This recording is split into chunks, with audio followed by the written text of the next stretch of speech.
सिर्फ DD news पर।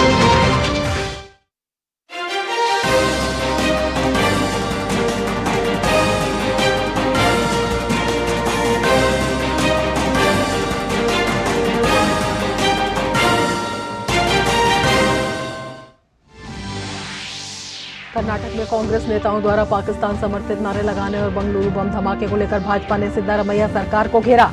नेता प्रतिपक्ष आर अशोक ने कांग्रेस पर जनता को गुमराह करने का लगाया आरोप। कहा, राज्य सरकार छिपा रही है मामले की रिपोर्ट।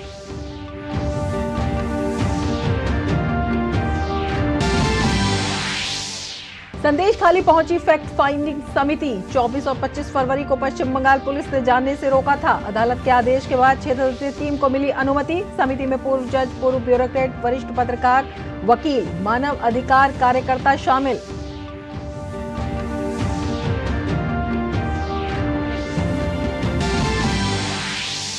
छत्तीसगढ़ के कांकेर जिले में सुरक्षा बलों ने एक नक्सली को ढेर किया। मुठभेड़ में एक जवान भी हुआ शहीद। इलाके में सर्च ऑपरेशन जारी।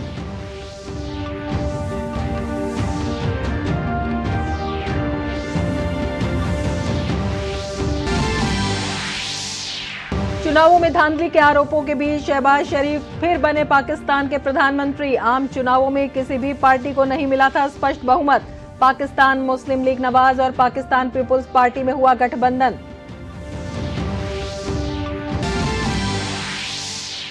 गाजा में लोगों तक मानवीय सहायता पहुंचाने के लिए अमेरिका ने पहली बार विमान से पहुंचाई मदद। संघर्ष से प्रभावित नागरिकों के लिए अमेरिकी वायुसेना के विमानों ने खाद्य सामग्री के हजारों पैकेट्स एयर ड्रॉप किए।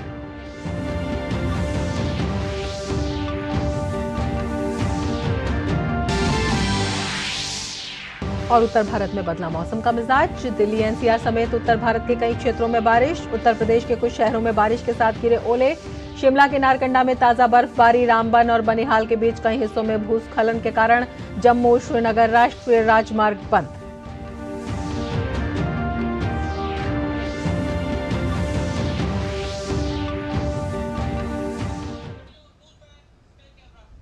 नमस्कार, डीडी न्यूज में आपका स्वागत है। मैं हूं रमा त्यागी। लेंगे समाचार विस्तार से। सिविल सोसाइटी के सदस्यों की एक उच्च स्तरीय समिति आज संदेश खाली पहुंच गई है।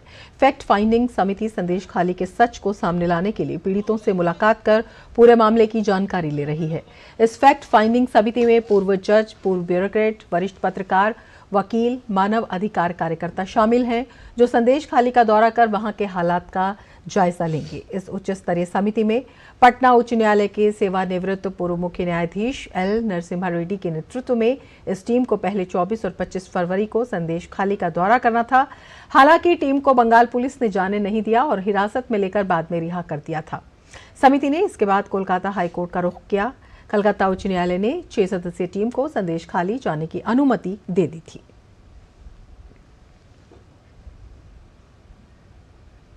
भाजपा के पश्चिम बंगाल के सह प्रभारी अमित मालवीय ने ममता सरकार पर संदेश खाली मामले में मीडिया को रिपोर्टिंग करने से रोकने का आरोप लगाया है। सोशल मीडिया पर एक वीडियो शेयर करते हुए अमित मालवीय ने लिखा है, संदेश खाली की भयावहता पर मीडिया को रिपोर्टिंग करने से रोकने में असमर्थ ममता बनर्जी ने अपने कैबिनेट मंत्री उदयन गुहा के माध्यम से मीडिया को दुर्घटनाओं की चेतावनी दी थी। उदयन गुहा ने कहा था कि सिर्फ इसलिए कि मीडिया के पास कैमरा और कलम की ताकत है, इसका मतलब ये नहीं है कि वे कुछ भी लिख सकते हैं या कुछ भी प्रकाशित कर सकते हैं। अगर किसी मीडिया कर्मी, पत्रकार के साथ कोई हादसा होता है तो उन्हें रोना पीटना नहीं चाहिए और ये नहीं कहना चाहिए कि लोकतंत्र के चौथे स्तंभ पर हमला है। पश्चिम बंगाल में मीडिया कर्मियों की लगातार गिरफ्तारियां और एफआईआर के बावजूद मीडिया संस्थाएं मूक दर्शक बनी हुई हैं। कोई निंदा नहीं, कोई नाराजगी नहीं, बस सभी ने समर्पण कर दिया है।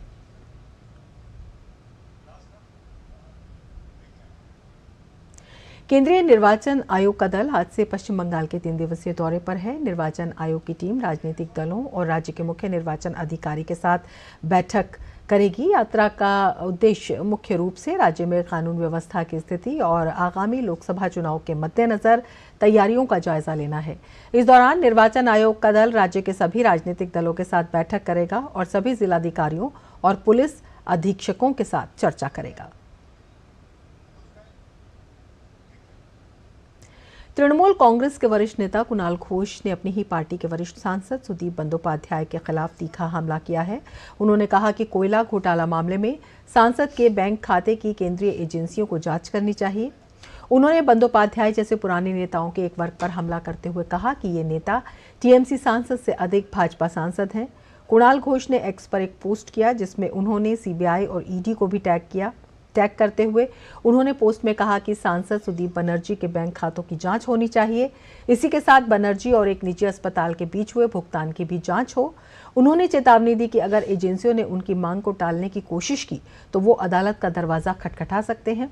इससे पहले उन्होंने कहा था कि बंदोपाध्याय भ्रष्टाचार के मामले में फंसे हैं, इसी कारण उनके तेवर भाजपा के प्रति नरम हैं। आपको बता दें कि घोष ने शुक्रवार को टीएमसी प्रवक्ता और पार्टी राज्य महासचिव के पद से इस्तीफा दे दिया था।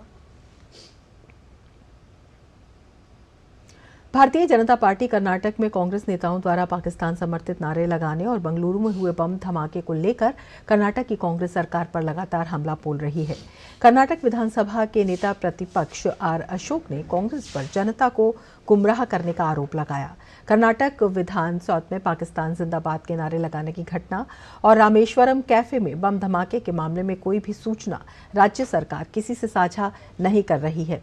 कांग्रेस की राज्य सरकार रिपोर्ट छुपा रही है ताकि रिपोर्ट को बदल सके। They are telling non-truth to public in Vidhan Soudha, Pakistan Jindabad, and this Rameshwara cafe. They are not exposing anything up to now. The incident happened in Vidhan Soudha already 10 days happened. So this is also 3 days happened. No information to anybody. No media, no information. Public, no information. Why they are keeping all this secret? They want to change the report. They are trying to change the report. People, they don't believe now they are not believing the Congress government. That is the situation in Karnataka. Karnataka राज्य भाजपा अध्यक्ष BY Vijendra ने कहा कि राज्य में कांग्रेस सरकार ने बने रहने का नैतिक अधिकार खो दिया है क्योंकि राज्य में कानून व्यवस्था की स्थिति विफल हो गई है और सरकार एक समुदाय को खुश करने में लगी हुई है। बेंगलुरु में डीडी न्यूज संवाददाता आयशा खानम ने बीवाई विजेंद्र से खास बातचीत में कांग्रेस पार्टी पर तुष्टीकरण की राजनीति करने का आरोप लगाया। हमारी संवाददाता ने उनसे खास बातचीत की।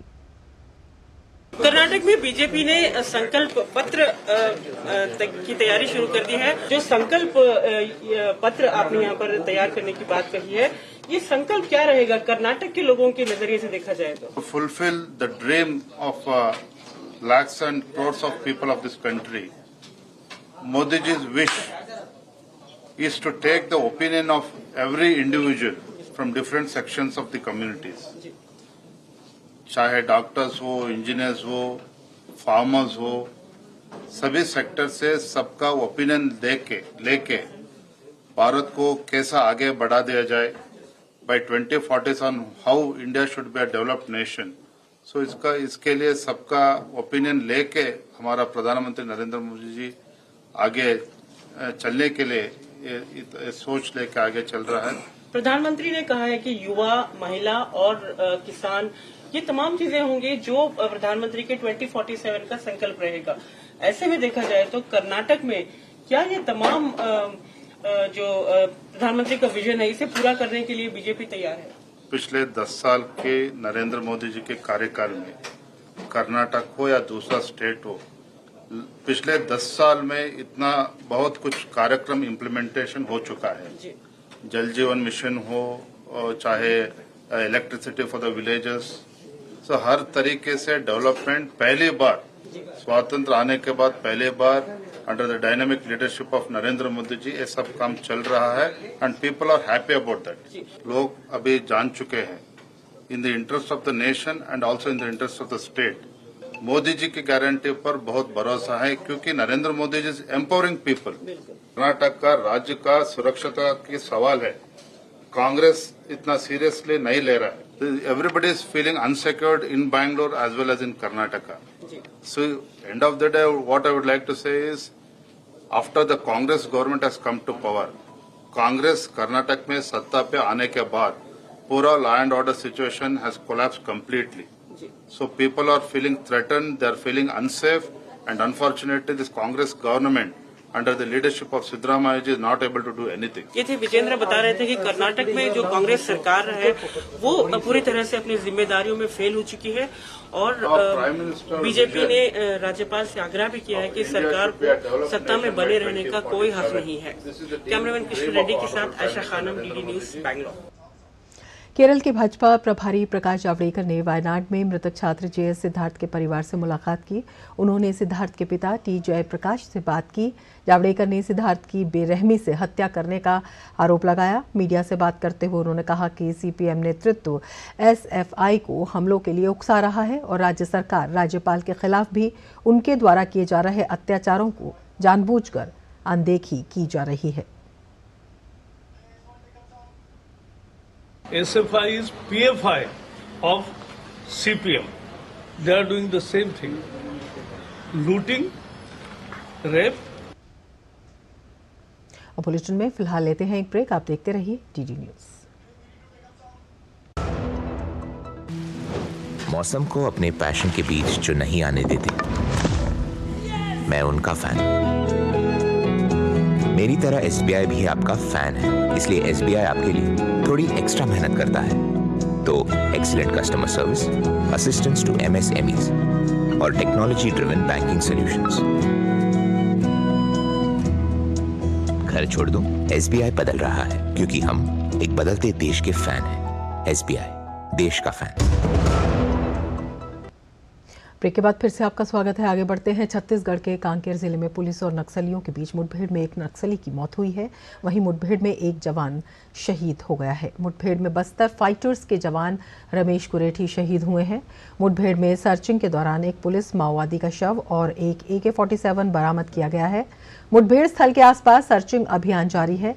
ये मुठभेड़ जिले के नक्सल प्रभावित हिदूर के जंगलों में 1 घंटे तक चली।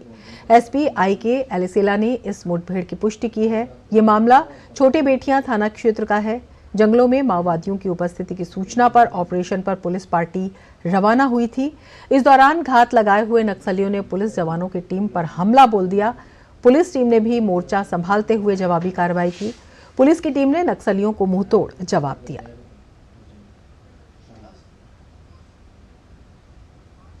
सीबीआई ने मणिपुर के बिष्णुपुर पुलिस शस्त्रागार से हथियार और गोला बारूद की लूट के मामले में 7 आरोपियों के खिलाफ आरोप पत्र दाखिल किया है। अधिकारियों ने रविवार को ये जानकारी दी। सीबीआई ने हाल में असम के गुवाहाटी में कामरूप में मुख्य न्यायिक मजिस्ट्रेट की अदालत के समक्ष अपना आरोप पत्र दाखिल किया। आरोपियों ने पिछले साल 3 अगस्त को बिष्णुपुर के नारनसीना में द्वितीय इंडिया रिजर्व बटालियन मुख्यालय के 2 कमरों से 300 से अधिक हथियार, 19,800 गोलियां और अन्य सामान लूट लिया था।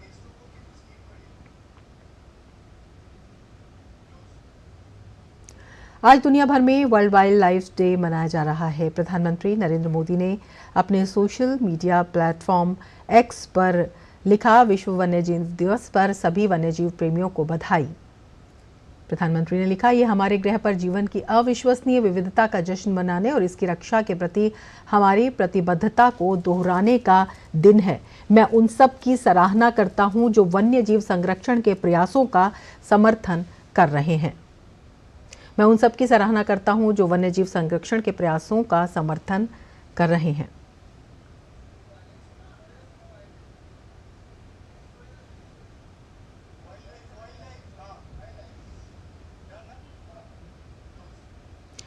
दुनिया भर के वन्य जीवों को पहले से ज्यादा चुनौतियों का सामना करना पड़ रहा है। जैव संरक्षण की दिशा में नवाचार की जरूरत पहले से भी ज्यादा बढ़ी है। विश्व वन्यजीव दिवस 2024 के मौके पर डिजिटल नवाचार के जरिए पृथ्वी पर वन्य जीवों के संरक्षण के प्रयासों की कोशिश पर आइए एक नजर डालते हैं। इस वर्ष वर्ल्ड वाइल्ड लाइफ डे की थीम में डिजिटल इनोवेशन को सर्वोपरि रखा गया है। आपको ये जानकर खुशी होगी कि हमारे देश के अलग अलग हिस्सों में वन्य जीवों के संरक्षण के लिए टेक्नोलॉजी का खूब उपयोग हो रहा है। हर साल 3 मार्च को पूरी दुनिया विश्व वन्यजीव दिवस मनाने के लिए एकजुट होती है। संयुक्त राष्ट्र की पहल पर इस दिन को जंगली जीवों के संरक्षण के प्रति जागरूकता फैलाने के मकसद से मनाया जाता है। ये दिन मानवता और प्राकृतिक दुनिया के बीच जटिल संबंधों की याद दिलाता है, जो हमसे हमारे बहुमूल्य वन्य जीवों और उनके आवासों की रक्षा के लिए कदम उठाने का आग्रह करता है। Connecting people and planet, exploring digital innovation in wild life conservation की थीम के तहत इस वर्ष का विश्व वन्य जीव दिवस हमारी प्राकृतिक विरासत की सुरक्षा में डिजिटल प्रौद्योगिकियों की परिवर्तनकारी क्षमता पर प्रकाश डालता है। उपग्रह ट्रैकिंग से लेकर डीएनए विश्लेषण तक प्रौद्योगिकी में प्रगति वन्यजीव संरक्षण प्रयासों में क्रांतिकारी बदलाव ला रही है, जो हमें लुप्तप्राय प्रजातियों और उनके पारिस्थितिकी तंत्र के जीवन के बारे में अमूल्य जानकारी देती है। फिर भी दुनिया के कुछ हिस्सों में मौजूद डिजिटल डिवाइड को स्वीकार करना महत्वपूर्ण है, जहां प्रौद्योगिकी तक पहुंच एक चुनौती बनी हुई है, जो संरक्षण प्रयासों में बाधा बन रही है। हालांकि जहां प्रौद्योगिकी सुलभ है और जिम्मेदारी से उपयोग की जाती है, ये हमारे संरक्षण के प्रयासों में एक शक्तिशाली हथियार बन जाती है। उपग्रह वन्यजीवों की गतिविधि की निगरानी करते हैं। प्रवासन पैटर्न और भूमि उपयोग को समझने में डेटा अहम भूमिका निभाता है, जिससे संरक्षण पहल को बढ़ावा मिलता है। विश्व वन्यजीव दिवस सामूहिक कार्रवाई के महत्व पर जोर देता है। ये देशों, कंपनियों और व्यक्तियों से सभी जीवित प्राणियों के लिए न्याय संगत और टिकाऊ भविष्य की दिशा में मिलकर काम करने का आह्वान करता है। इस साल वर्ल्ड वाइल्ड लाइफ डे के मौके पर आने वाले पीढ़ियों के लिए हम अपने ग्रह के जैव विविधता को बचाए रखने के लिए डिजिटल इनोवेशन की क्षमता का उपयोग करें। आइए डिजिटल इनोवेशन का प्रयोग कर हम बदलाव का वाहक बनने की कोशिश करें। कैमरा पर्सन कैमरा के साथ मैं तापस भट्टाचार्य, दूरदर्शन समाचार, दिल्ली। भोजपुरी स्टार पवन सिंह ने आसनसोल से चुनाव लड़ने से इनकार कर दिया है। बीजेपी ने पवन सिंह को पश्चिम बंगाल के आसनसोल से अपना उम्मीदवार बनाया था, जहां से फिलहाल टीएमसी नेता शत्रुघ्न सिन्हा सांसद हैं। पवन सिंह ने एक्स पर पोस्ट करते हुए कहा, भारतीय जनता पार्टी के शीर्ष नेतृत्व को दिल से आभार प्रकट करता हूं। पार्टी ने मुझ पर विश्वास करके आसनसोल का उम्मीदवार घोषित किया, लेकिन किसी कारणवश मैं आसनसोल से चुनाव नहीं लड़ पाऊंगा।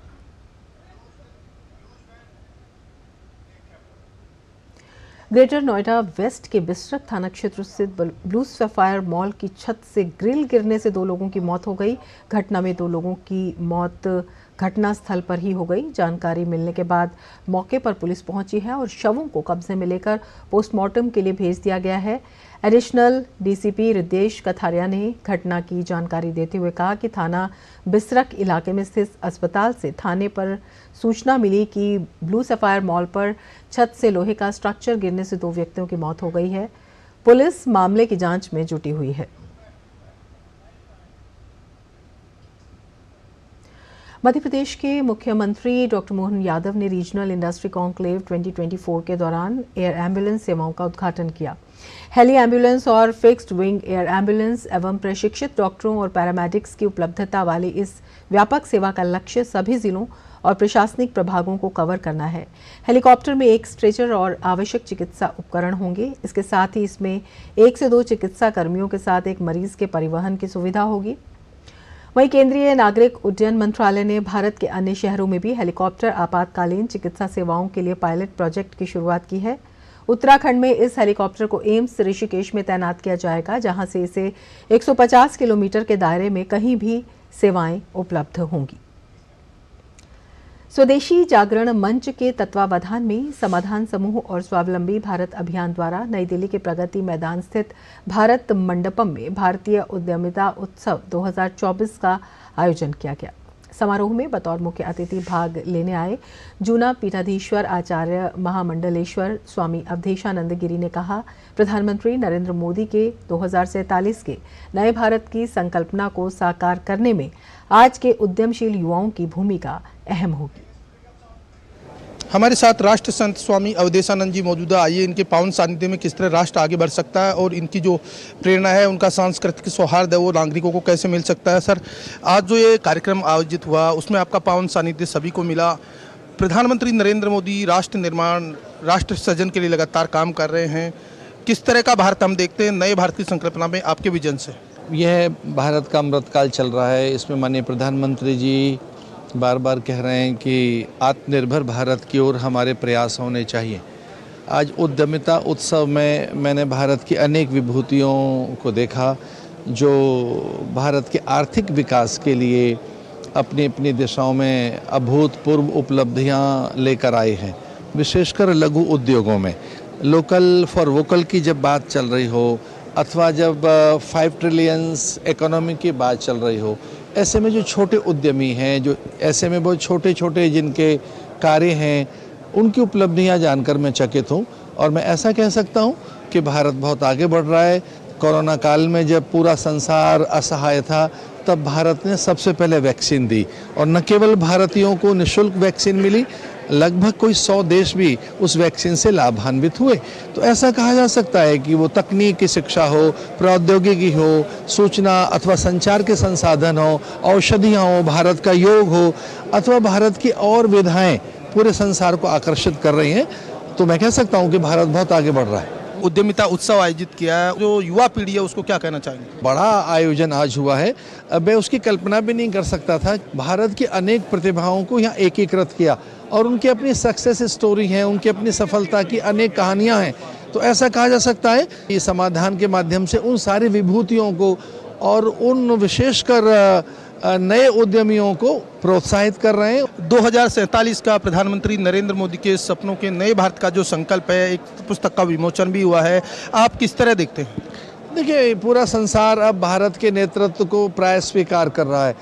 तो 2047 में भारत समर्थ होगा, सशक्त होगा। शिक्षा के जगत में, तकनीक के जगत में, सूचना और संचार के क्षेत्र में, मैं तो कहता हूँ आर्टिफिशियल इंटेलिजेंस के भी क्षेत्र में भारत अपना नेतृत्व देगा।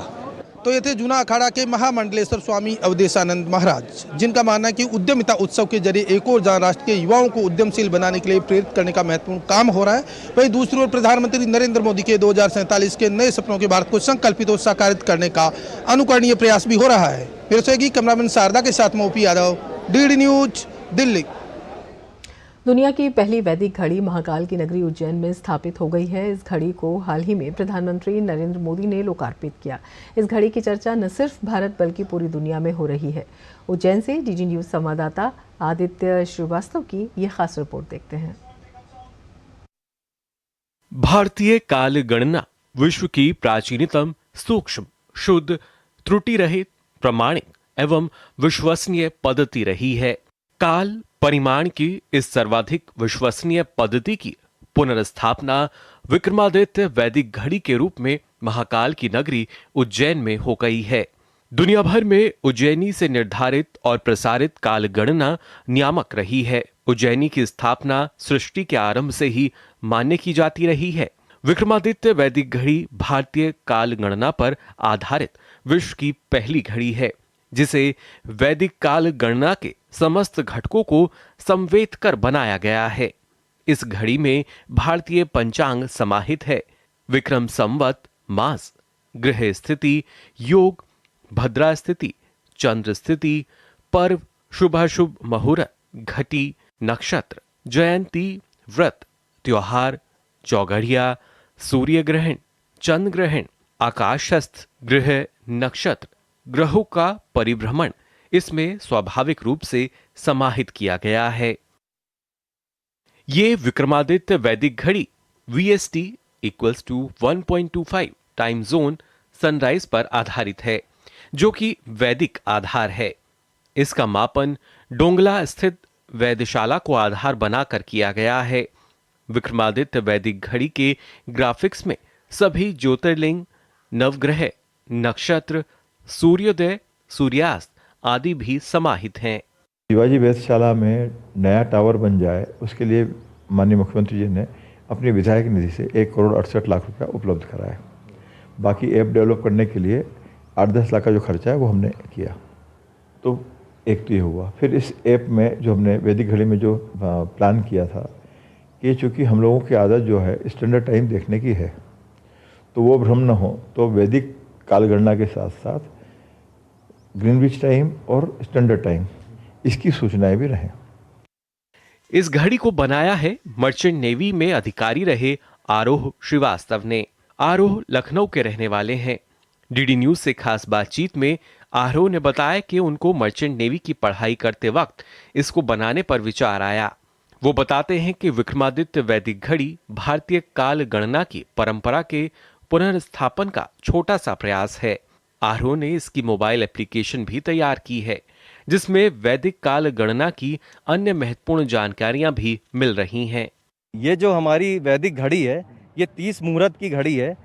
ये एक दिन में जो आज का सूर्योदय होगा और कल जब सूर्योदय होगा, इस कालखंड को 30 मुहूर्तों में विभाजित करती है। तो ये घड़ी 30 घंटे 30 मिनट 30 सेकंड की है, जिसको प्राचीन भाषा में 30 मुहूर्त, 30 काल और 30 कास्था कहा जाता था।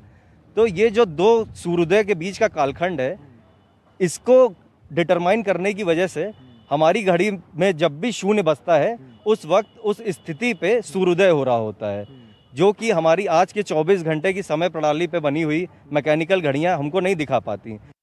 उज्जैन की जीवाजी वैद्यशाला में बने इस वैदिक घड़ी के टावर को मुख्यमंत्री मोहन यादव ने अपनी विधायक निधि से ही 1,68,00,000 रुपए खर्च कर बनवाया है। गौरतलब है कि हमारे दृष्टा ऋषियों ने काल की चक्रीय अवधारणा को प्रतिपादित किया है, जिसमें सतयुग, त्रेता, द्वापर, कलयुग की व्यवस्था निरंतर है और यह चक्र शाश्वत रूप से आते जाते हैं। साथ ही इनकी आवर्ती पुनरावर्ती होती रहती है। भारतीय खगोल सिद्धांत और ब्रह्मांड के ग्रह नक्षत्रों की गति पर आधारित भारतीय काल गणना में समय के न्यूनतम अंश का भी समावेश किया जाता है। बाबा महाकाल की नगरी उज्जैन दुनिया भर के लिए काल गणना का एक प्रमुख केंद्र हुआ करती थी, लेकिन समय के साथ इसको भुला दिया गया। एक बार फिर उज्जैन में विक्रमादित्य वैदिक घड़ी की स्थापना हो चुकी है। ये वैदिक घड़ी न सिर्फ हमारे समृद्ध अतीत की याद दिलाएगी, बल्कि उस कालखंड की भी गवाह बनेगी जो भारत को विकसित बनाएगा। कैमरामैन बलदेव मिश्रा के साथ Aditya Srivastava, DD News, Ujjain. Bulletin में फिलहाल लेते हैं एक ब्रेक। आप देखते रहिए डीडी न्यूज। मोदी सरकार की गारंटी, सभी को मिल रही हैं सस्ती एवं अच्छी दवाएं, वो भी कम से कम 75% कम कीमतों पर। और अब देश भर में 25,000 जन औषधि केंद्रों के अभियान के तहत रोजगार के अवसर की भी गारंटी।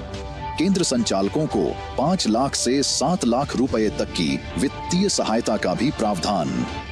जन औषधि केंद्र खोलने के लिए ऑनलाइन आवेदन www.janaushadhi.gov.in पर आमंत्रित हैं।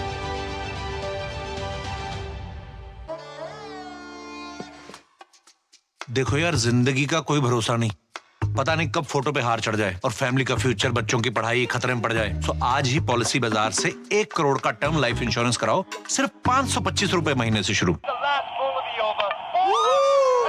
लड्डू, हम यहाँ बैठे बैठे पैसे बना सकते हैं।